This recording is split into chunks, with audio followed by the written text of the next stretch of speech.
శ్రీమాత్రే నమః. అందరికీ నమస్కారం అండి. వారాహీదేవి అమ్మ ఆశీస్సులు ఉండాలని మనస్ఫూర్తిగా కోరుకుంటున్నానండి.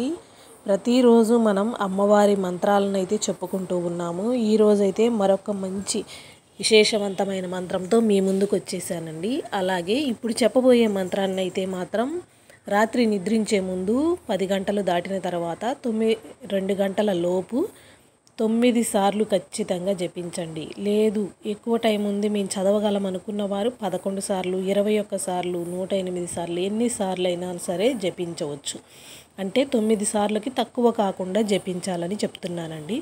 అలాగే ఈ మంత్రాన్ని గనక పడుకోబోయే ముందు జపించి అమ్మవారిని మనస్ఫూర్తిగా నమ్ముతూ అమ్మవారిని కోరుకొని గట్టిగా అమ్మ మాకి బాధ, మాకి కష్టం, మాకు ఇలా రావాలి అని చెప్పుకొని మంత్రాన్ని కనుక జపించినట్లయితే తెల్లవారేసరికి అది ఎలాంటి సమస్య అయినా తీరిపోతుందండి. అంత శక్తివంతమైన మంత్రం అని చెప్పుకోవచ్చు.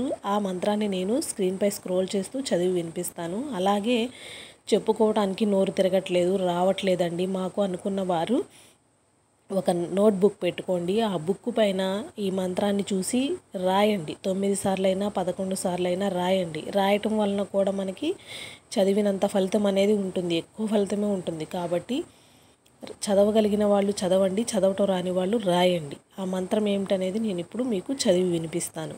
ఓం భక్త పరిపాలితే వారాహి నమో నమః.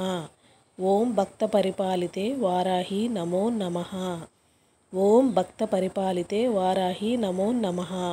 విన్నారు కదండి మంత్రాన్ని. చాలా తేలికగా ఉంటుంది, సింపుల్గా ఉంటుంది. ఆ అమ్మవారిని మనస్ఫూర్తిగా నమ్ముతూ మీ కష్టాన్ని చెప్పుకొని నిద్రించే ముందు కనుక చెప్పుకున్నట్లయితే తెల్లవారేసరికి 100కి 100% ఆ సమస్య అనేది తీరిపోతుందండి. కఠినమైన సమస్య, గడ్డు సమస్య అనుకున్నవారు ఇంకొక 2 రోజులైనా జపించవచ్చు. అయితే శుక్రవారం హోరా సమయంలో చేయటం వలన కూడా మనకి ఇంకా ఎక్కువ ఫలితాలు ఉంటాయి. ఎందుకంటే అమ్మవారికి హోరా సమయంలో మనం పూజలు చేసినా ఏం చేసినా కూడా ఎక్కువ ఫలితాలను ఇస్తుంది.